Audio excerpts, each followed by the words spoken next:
Hey, what's up, mortals? It is Charizorel here with a new video for you. Welcome to Season 2, Part 3 of What If the Big Three Were in 1A. I just wanted to greet you guys by saying, sit back and relax. You're in for a treat. So, we begin. Yurio Togata leaned back in his chair. He realized this was the first time he had been able to sit down all day. Things had been so crazy. First the obstacle race and then the cavalry battle.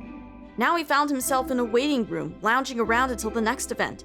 The remaining students in the competition had been divided up into pairs for one-on-one battles. Thankfully, Mirio had avoided getting paired up against Tamaki or Nejire. His first opponent was... Actually, he didn't know. Since there was an odd number of students who had moved on, he had a bye for the first round. He was looking forward to watching everyone else, but just sitting at the stands would drive him nuts!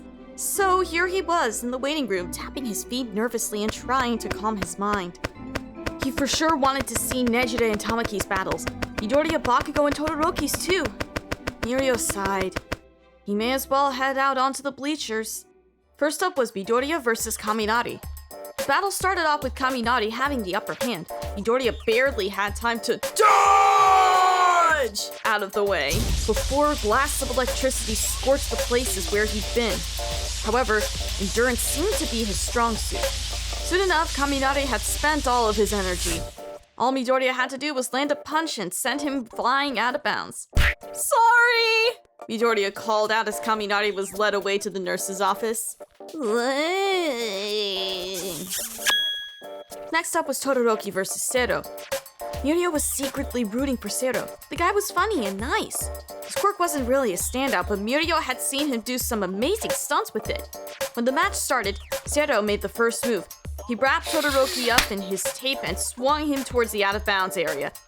At the last second, though, Todoroki used his quirk and an absolutely massive wall of ice cream. It coated the entire arena and even some of the bleachers.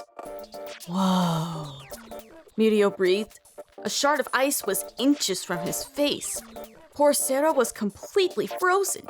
He conceded since he couldn't move, and the win went to Todoroki. There was a brief pause in the matches so the arena could be cleared of all the ice. Tamaki walked over and sat down next to Mirio. Hey, Mirio said, where's Nejire? She's getting ready for her fight against Mina, Tamaki answered. She said something about calming her mind and scoping out her opponent.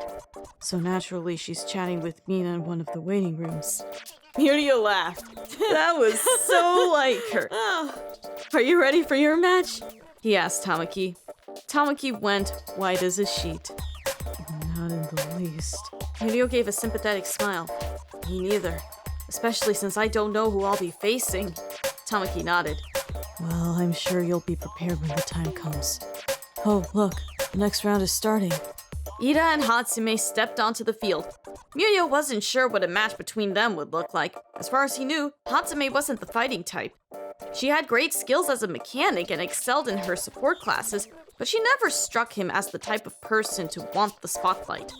What is Ida wearing? He asked. Ida was decked out in what looked to be gear made by Hatsume. As the audience watched, the battle began and Hatsume started to give a rundown of her adventures. Poor Ida was dragged around the ring as she narrated what each of them could do. Wow, Mirio said. It's like some kind of crazy infomercial. Her presentation went on for quite a while until, finally, she stepped out of bounds and disqualified herself. Apparently, she had only been interested in showing off her designs. Ida had just been along for the ride. Oh well, at least he was moving on to the next round. It's Nejire's turn now, Tamaki said. The two boys watched as Nejire and Mina took their positions. Nejire looked up at the stands briefly and Mirio gave her a thumbs up. Even though he was far away, he could still see her beaming up at him. The match started and all chaos broke loose. Both Nejire and Mina were good at moving around. Nejire propelled herself with her beams of energy, while Mina used her acid quirk to glide across the ground. Nejire was slower, but she had the advantage of being able to go airborne. Mina tried going on the offensive, but every time she flung acid at Nejire, Nejire was able to deflect it with her energy waves. She got in close, put her hands on Mina's shoulders, and gracefully did a flip over her head. Nejire used the momentum to send Mina flying out of the ring. She landed in a heap in the grass. Mirio gave them a standing ovation. Way to go, Nejire-chan! He cheered. He looked over to see Tamaki's reaction, but he was gone. It made sense. His match was after the next one. Still, it was sad that the three of them couldn't celebrate together.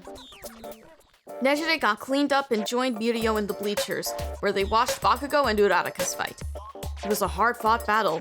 Uraraka was doing really well and was using a great strategy, but in the end, Bakugo's strength was just too much. She collapsed and Bakugo was named the winner. Aw, that's too bad, Nejire said. I was really rooting for her. Yeah, Mirio agreed. But I don't think anyone will underestimate her. She really left an impression. Nejire nodded. Then she gasped, pointing. There's Tamaki! He's next, right? Who's he facing? Kirishima, Mirio answered.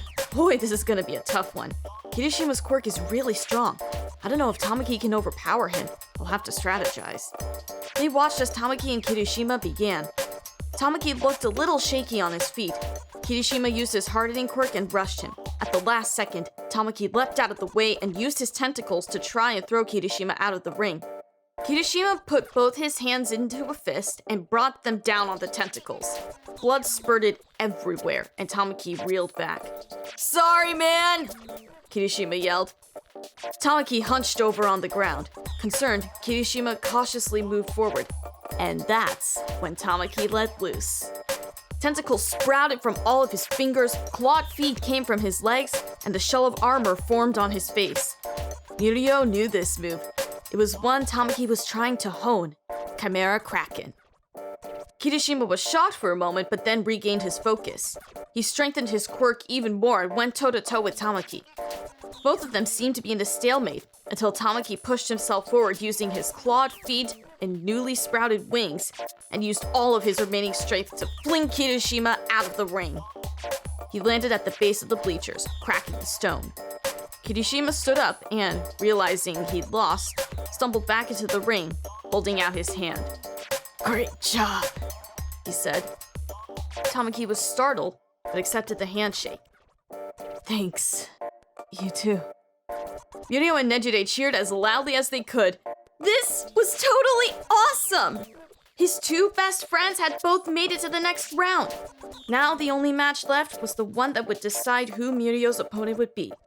Tokoyami versus Yayorozu. This video is sponsored by Grubhub. With more than 3,000 store locations, Grubhub offers on-demand convenience delivery across the country. You can search for restaurants by cuisine or location, quickly order food from the menu, and track your order from the app, all hassle-free and without any extra charges. Grubhub charges less than other food delivery services, allowing you to get the best value for your money. With Grubhub Plus, you can get free delivery prices for 10 meals every month on orders of $12 or more for only $9.99 a month. That's not all. You can use the code AFF25 to save 25% off your first mobile order of $15 or more.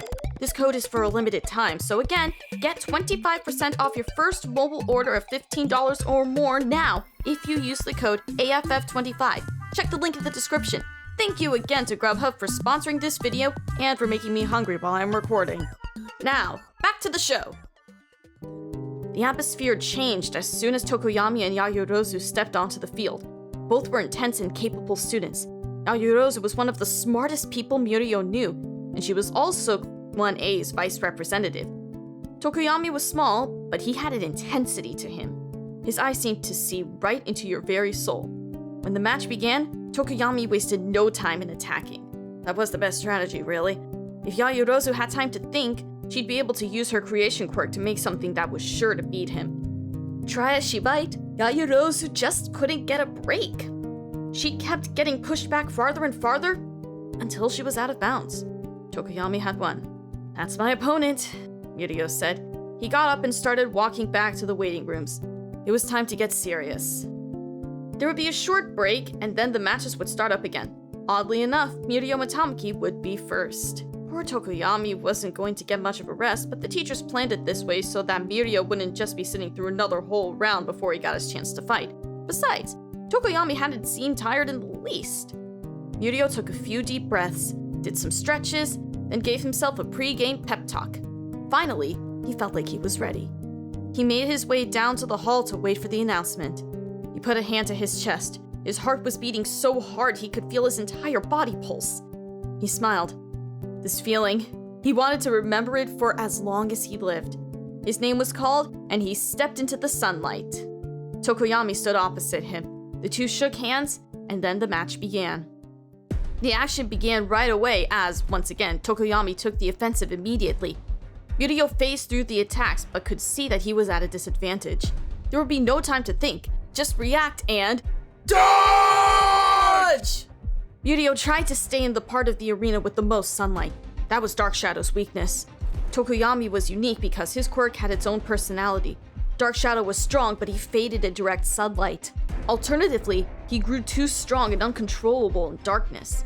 Mirio rolled out of the way as Dark Shadow destroyed the concrete where he'd been standing. Whew, this guy was strong. Maybe too strong. An idea popped into Mirio's head. A crazy one, but hey, it was worth a shot. The next time Tokoyami sent Dark Shadow flying at him, Mirio let himself get pummeled. He soared into the air, choking back a scream of pain. Dark Shadow followed, ready to land the finishing blow. At the last second, Mirio let it phase through him. Dark Shadow reared back as he came into contact with direct sunlight. Mirio landed on the ground, rolled back up to his feet, and came at Tokoyami in a blur of movement. He landed a punch to his chest and sent him tumbling back. Ha! Payback! Mirio said in triumph. Dark Shadow! Tokoyami cried, calling it back. Mirio tried to duck, but it was too late. Dark Shadow came barreling at him. There wasn't enough time to phase or really do anything but brace for impact. He dove forward, grabbing Tokoyami, and the both of them were bowled over. Mirio shakily got to his feet. Tokoyami looked dazed, but he got up as well. That's when they realized that they both soared out of bounds. So, who won? Mirio asked, breathing heavily. Tokoyami summoned Dark Shadow back into himself. I don't know, he said.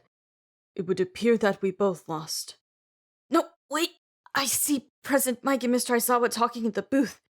Actually, it looks more like arguing. Mirio craned his neck so he could see better. The two fought for a while longer before midnight came up to sort things out. A few seconds later, an announcement was made that they'd look at an instant replay to see who stepped out of bounds first. After much deliberation, Midnight said, we have determined that Tokoyami did, in fact, go out of the arena first. Which means... Mirio Tokuda is moving on to the next round! President Mike finished for her. No way! Mirio cried. He caught himself.